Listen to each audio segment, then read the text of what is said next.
My name is David Morgan, pastor of Hope Chapel. And I'm Mary Morgan. Pastor of Hope Chapel.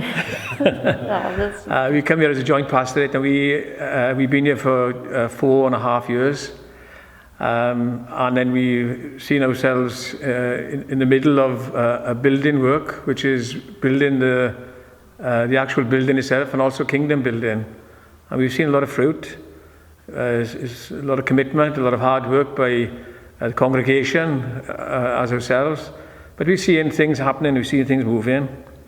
One of the things, exciting things that happened this year, 2 years ago, was that we built a new Sunday school room. It was the children that wanted a Sunday school, the children who came in midweek meetings. And we were led then to put a new building in, which we show you later. But it's their Sunday school room, and Mary will explain a little bit more about the Sunday school room work. Yeah, as David said, we started Sunday school in February 2013. 1 or 2 children came, and then it was the children that introduced Sunday school to their friends, and it's grown from that. Children come into the service at 11 o'clock. We have a song, and then they have a story explained to them. The adults join in as well. We leave the service then to go up to our new Sunday school room, where we have a lesson and craft. And the children just love coming, and it's them that's encouraging others to come.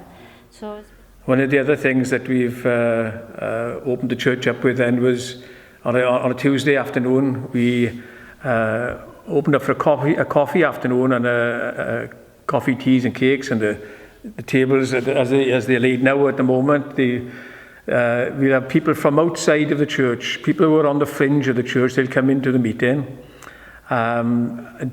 Through that, we have seen people come into the church service from that meeting. Actually, a lady who lives just four doors down from us, who's actually living on the site of the old original chapel, has been going to church much of her life, but really was never invited into this place. And through that, she was invited, and she's a regular attender now with us. And through that meeting, then we've opened it up then for food bank then, and we see people coming in on a regular basis where we offer food, and through the Tylerstown Food Bank, which is part of the ministry that we have, because we also go out with the food parcels as well. So that in itself has been much of encouragement to us, that we have just opened the church. We have willing hands. There are people here who are excited about what God can do in the community. It's just a question then of just taking that, putting your toe in the water and taking the plunge. In the furthest corner of the chapel there, we built a new baptismal pool. It's all fiberglassed. It's all we just pray for candidates now to come in and to be fully baptized, fully immersed.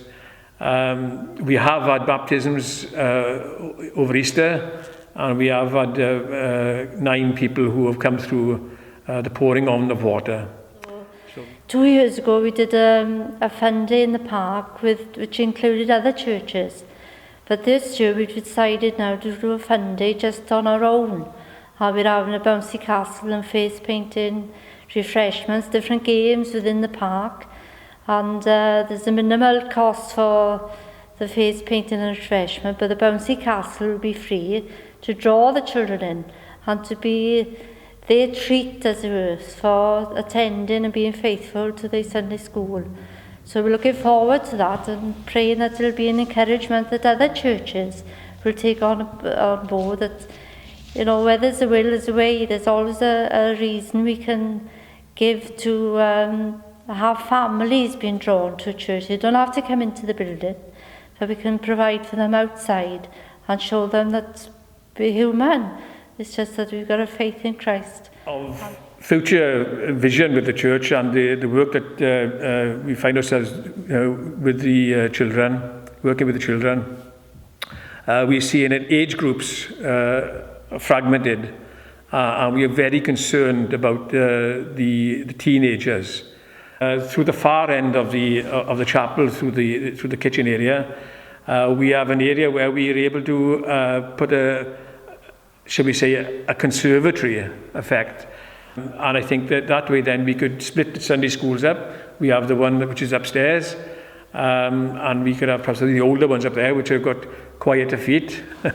And then in the outer part then we could have perhaps the younger children.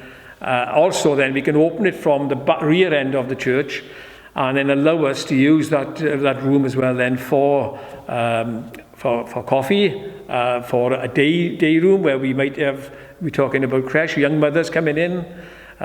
We are seeing more and more things happening with the church. So I think it's a good thing that we don't close one side of it off. We are opening up the building and opening up and growing up God's kingdom.